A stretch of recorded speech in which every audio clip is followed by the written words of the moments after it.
Hello viewers, আসসালামু আলাইকুম। Welcome back to my channel. আমি আজকে রান্না করে দেখাবো পাঙ্গাস মাছ দিয়ে একটা রেসিপি। অনেকেই আছেন পাঙ্গাস মাছ খেতে পছন্দ করেন না। আমার আজকের রেসিপি মূলত তাদের জন্য। আমার রেসিপি ফলো করে যদি পাঙ্গাস মাছ রান্না করেন, অবশ্যই আঙ্গুল চেটেপুটে খেতে হবে, এটা কোনো সন্দেহ নেই। তো চলুন রেসিপি দেখে নেওয়া যাক। চুলার মধ্যে কড়াইয়ে বসিয়ে দিয়েছি, আর কড়াইটা কিছুটা গরম হয়ে আসলে এর মধ্যে কিছুটা পরিমাণ সয়াবিন তেল দিয়ে দিয়েছি। আর এই রান্নার মধ্যে তেলের পরিমাণটা কম দিতে হয়, পাঙ্গাস মাছ থেকে প্রচুর তেল উঠে।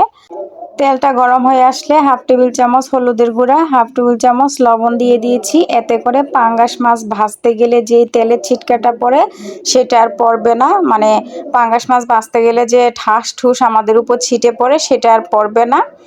আর এখানে আমি মাছগুলোকে কিন্তু একটু হলুদ লবণ দিয়ে মাখিয়ে নিয়েছিলাম। তো সবগুলা মাছ আমি এখানে দিয়ে দিয়েছি, এগুলাকে আমি ভেজে নিব। মাছ এক পিঠ ভাজা হয়ে গেছে, এখন অপর পিঠ ভাজার জন্য উল্টিয়ে দিচ্ছি।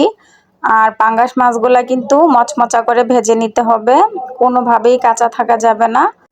দেখুন মাছ থেকে কত পরিমাণ তেল উঠেছে, আমি কিন্তু এতটা তেল দেই নাই। পাঙ্গাস মাছ থেকে কিন্তু প্রচুর তেল উঠে। মাছগুলা ভাজা হয়ে গেছে, দেখুন কত মচমচা করে ভেজে নিয়েছি।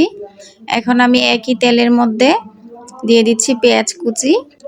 আমি এখানে 4-5টা পেঁয়াজ কুচি দিয়েছি। আপনারা চাইলে আপনাদের তরকারির পরিমাণ বুঝে, মানে মাছের পরিমাণ বুঝে কমিয়ে বাড়িয়ে পেঁয়াজটা দিতে পারেন।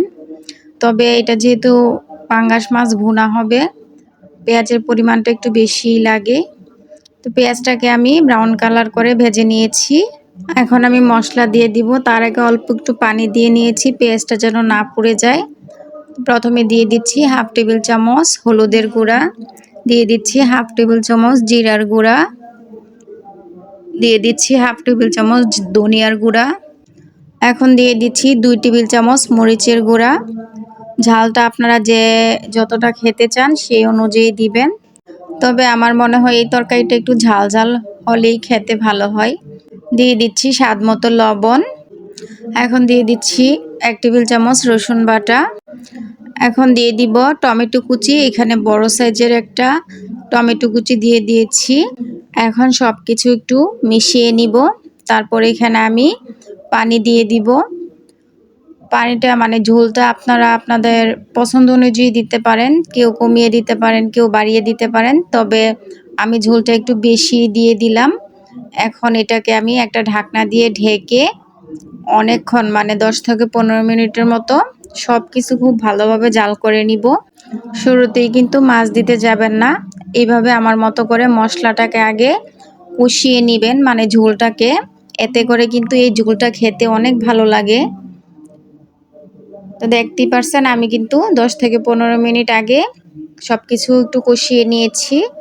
তারপরে এখানে আমি এখন মাছ দিয়ে দিব। মাছগুলা দিয়ে দেওয়ার পর আবার একটু সব কিছু নেড়ে মিশিয়ে নিব।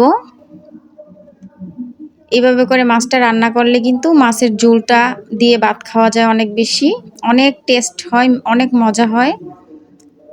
তো সবশেষে এখানে আমি দিয়ে দিব ধনিয়া পাতা কুচি। আমি ঝোলটা আর কমাবো না, তবে আপনারা চাইলে ঝোলটা একটু কমিয়ে নিতে পারেন। আমার কিন্তু রান্নাটা হয়ে গেছে। আমি নর্মালি পাঙ্গাস মাছটা এইভাবেই রান্না করে থাকি। এইভাবে রান্না করলে বাসার সকলেই অনেক বেশি পছন্দ করে। আশা করছি রেসিপি ভালো লেগেছে। আর যদি ভালো লেগে থাকে অবশ্যই চ্যানেল সাবস্ক্রাইব করে লাইক কমেন্ট শেয়ার করে দিবেন।